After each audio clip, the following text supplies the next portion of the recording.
ముందు మనం మాట్లాడే కంటే ముందు కూడా అసలు హాస్పిటల్ అంతా చాలా ఆర్టిస్టిక్గా కనిపిస్తోందండి. మీరు యూస్ చేస్తున్న వాటర్ బాటిల్ దగ్గర నుంచి ఆ టేబుల్ పైన చూస్తే వాల్ పైన ఉన్న పెయింటింగ్స్ దగ్గర నుంచి చాలా స్పెషల్గా కనిపిస్తున్నాయి. ఈవెన్ రిసెప్షన్లో కూడా ఒక ఆర్టిస్టిక్గా ఉందండి. ఏదైతే టేబుల్స్ ఇవి కూర్చోటానికి ఇస్తారో అక్కడ కూడా అరుగుల్లాగా కలర్ కాంబినేషన్, అసలు ఈ థాట్ ఎట్లా వచ్చిందండి? ఎవరిది థాట్? యాక్చువల్లీ నాకు ఆల్మోస్ట్ చిన్నప్పటి నుంచి పెయింటింగ్స్ కలెక్ట్ చేయడం అనేది హాబీ. ఓకే. అంటే నాకు టైం ఎక్కువ ఉండేది కాదు కూర్చొని చేసేదానికి, పెయింటింగ్ చేసేదానికి. మా ఫ్రెండ్స్ ఉండేవారు, వారు అందరూ పెయింటింగ్ అది చేస్తుంటే నేను వాళ్ళని చూసేదాన్ని. తర్వాత ఎంబీబీఎస్ అయిపోయిన తర్వాత, ఎండి అయిపోయిన తర్వాత చిన్న చిన్న ఆర్ట్ గ్యాలరీస్లోకి వెళ్ళి చిన్న పెయింటింగ్స్ అవి కొనుక్కునేది నా హాబీ. సో అది ఆ యొక్క హాబీ వల్ల కొన్ని కలెక్షన్స్ తయారైనాయి. అది ఏం చేయాలి అని చెప్పేసి ఆలోచిస్తూ ఉండగా అప్పుడు ప్రియాంక ఉన్నారు కదండి, మా కోడలు గారు. ఆ అమ్మాయి ఏమో తనకి చాలా ఆర్టిస్టిక్ సెన్స్ ఉందండి. She's got a very good aesthetic sense. తను ఒకసారి మేము అవుట్ ఆఫ్ స్టేషన్ వెళ్ళినాము, event to attend a wedding. ఒక ఆల్మోస్ట్ 15-20 days లేము. అప్పుడు తను మొత్తం అంత రూపు అంతా మార్చేసింది. మీరు వచ్చేలోపు మీకు ఒక మంచి సర్ప్రైజ్ ప్లాన్ చేశారు. సో తను ఎలాగా అరేంజ్ చేయాలో పెయింటింగ్స్ ఇవన్నీ కూడా తీసి డిస్ప్లే చేసింది. నేను ఐ ఆల్వేస్ ఫీల్ అనమాట, మనం అందరం కూడా చీరలు నగలు ఇవన్నీ కొనుక్కుంటాము, కానీ బేసిక్గా నగలేంటి, ఎప్పుడైనా ఫంక్షన్స్కి వెళ్ళినప్పుడు వెళ్ళి బ్యాంక్ వెళ్ళి తీసుకొచ్చి వేసుకోవడం అలా జరుగుతుంది, లేదా we enjoy it on other people. So and even it's just not art as painting, any art form అనమాట. ఆర్ట్ ఫామ్లో లలిత కళలు అంటూ ఎన్నో ఉంటాయండి, 64 లలిత కళలు అంటారు. సో అది మా ఫ్యామిలీలో కొంచెం ఈ మ్యూజిక్, డాన్స్ ఇవన్నీ కూడా చాలానే ఉంటుందన్నమాట, ఎక్స్పోజ్ టు దట్. చిన్నప్పుడు మా కజిన్స్ వాళ్ళందరూ పాటలు బాగా పాడేవారు. నేను, మా సిస్టరు, మా కజిన్స్ మేమంతా కూడా భరతనాట్యం నేర్చుకున్నాం, కథక్కు నేర్చుకున్నాం, భరతనాట్యం నేర్చుకున్నాం. సో బేసిక్లీ ఏంటంటే మాకు మా మదర్ అంటే అది కళా పోషకము అన్నది ఉన్నట్టు ఉన్నది మా జీన్స్లో. బట్ ఇది స్కల్ప్చర్స్, పెయింటింగ్స్ ఎలాగంటే అండి, మనము ఒక ఫ్రేమ్ లాగా చూడాలి. ఆ ఫ్రేమ్ లోపల మనం ఏది పెడితే ఇంకొక మనిషికి ఆహ్లాదం ఇస్తుంది. కరెక్ట్గా చెప్పారు మేడం. ఇది ఏంటంటే you have to create an atmosphere where ఇది ఇవన్నీ కూడా ఫస్ట్ పాయింట్ ఏంటంటే ఇది నేను నా ముందు పెట్టుకొని రోజు చూసుకొని ఎంజాయ్ చేసుకోగలను. అవును. ఇప్పుడు మనం ఏదన్నా కొన్నామనుకోండి, ఏ పెయింటింగ్ అయినా, ఏ చీర అన్నా, ఏది పోని కార్ అన్నా, ఇల్లు అయినా, ఏదన్నా అది మన యొక్క ఒక డిజైర్, అంటే మనకి హ్యాపీనెస్ ఇచ్చేది, మనకి ఏది ఆహ్లాదం ఇస్తుందో అది మనం తీసుకుంటాం. అవును. సో అది ఏది అంటే మనం ఆటోమేటిక్గా రోజు చూసేదాని మీద వెచ్చిస్తే బాగుంటుందని. So I just go in front of the paintings, I stand అలా నిలబడి దాన్ని అప్రిషియేట్ చేసుకుంటూ అలాగా రోజు నేను చూసుకోగలను. ఆ యొక్క హ్యాపీనెస్ అంటే a thing of beauty is a Joy for ever. So అది నాకు జాయ్.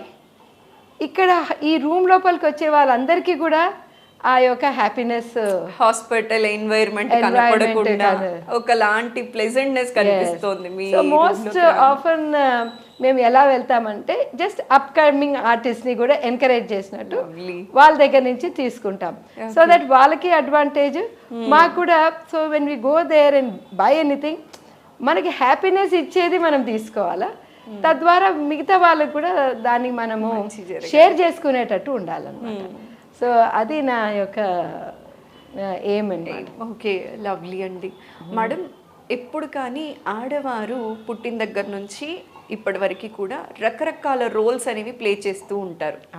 కూతురుగా, భార్యగా, అలానే అత్తగా, అమ్మగా, కోడలిగా, తోడి కోడలుగా ఇట్లా రకరకాల రోల్స్ అనేవి ప్లే చేస్తూ ఉంటారు కదా, ఇందులో మీకు ఇష్టమైన రోల్ ఏది అంటే ఏమంటారు? డెఫినెట్లీ తల్లి రోలు, అమ్మ రోల్. అమ్మ రోలే. ఓకే.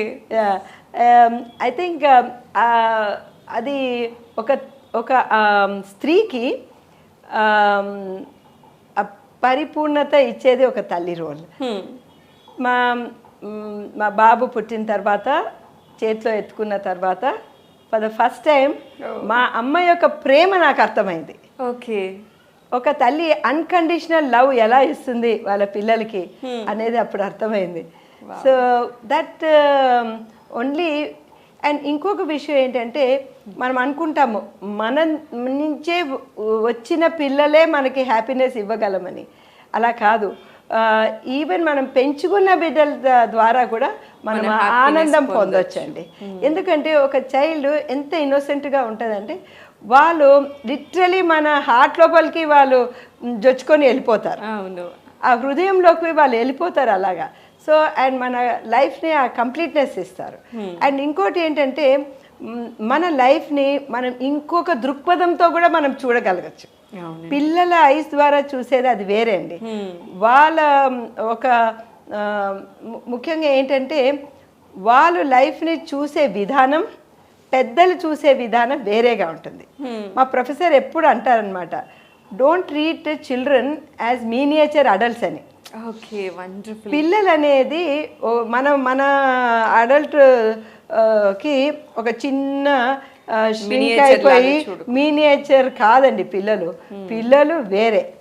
వాళ్ళలో ఉన్న ఆ యొక్క ఇన్నోసెన్స్ ఇవన్నీ వేరే. వాళ్ళ లైఫ్ని చూసే విధానము వేరే. వాళ్ళ నుంచి మనం నేర్చుకునేది ఎంతో ఉంటుంది. సో ప్లస్ వాళ్ళ నుంచి మనం మన చైల్డ్హుడ్ మళ్ళీ జీవించవచ్చు.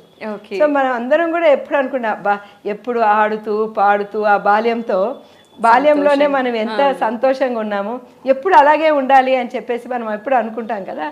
మనకి సెకండ్ ఆపర్చునిటీ లైఫ్లో మన పిల్లల ద్వారా వస్తుంది. సో అది చాలా ఇంపార్టెంట్. అండ్ ఇంకొకటి నేను చాలా నమ్ముతాను ఏంటంటే, మనకి ఆ ఓనర్షిప్ అంటుంటుంది. ఇది నా చైల్డ్, ఇది నా బిడ్డ, నేను అనుకున్నట్టే నేను పెంచాలి అని. నాకు ఇది బాగా పనిచేసింది, నా పిల్లలకి కూడా ఇదే రకంగా బాగా పనిచేస్తుందని చాలామంది అనుకుంటారు. అలా కాదు. ప్రతి మనిషి యూనిక్. ఇప్పుడు ఒక ఏ ఒక బి ఉన్నారనుకోండి. సో ఈ పర్సన్ వేరే యూనిక్. ఇలాంటి పర్సన్ ఈ హోల్ భూ ప్రపంచంలోనే ఉండరు. You are unique. So Surekha is unique. మీలాంటి వాళ్ళు ఇంకెవ్వరు ఉండరు. ఎందుకంటే మీరు కడుపులో ఉన్నప్పుడు మీకు ఉన్న ఆ యొక్క ఇన్పుట్స్ వేరే, మీరు బయటకు వచ్చిన తర్వాత కూడా మీ యొక్క ఇన్పుట్స్ వేరే. సో మీ పర్సనాలిటీ డిఫరెంట్గా డెవలప్ అవుతుంది. ఒక ఇంట్లోనే ఒక ఇద్దరు పిల్లలు ఉన్నా కూడా ఇద్దరు డిఫరెంట్గా ఉంటారు. ద మోస్ట్ ఇంపార్టెంట్ థింగ్ నేను ప్రతి పేరెంట్కి నేను చెప్పేది ఏంటంటే, don't compare pregnancies, don't compare children. Each pregnancy unique అండి, ఈచ్ చైల్డ్ యూనిక్. సో మనము ఎప్పుడు కనుక కంపారిజన్ చేస్తామో, చూడు వాళ్ళ పిల్లలు ఎట్లా చదువుతున్నారు అని చెప్పేసి, నువ్వెందుకు ఇట్లా చదవటం లేదు, నువ్వెందుకు పాడటం లేదు, నువ్వెందుకు ఆడటం లేదు.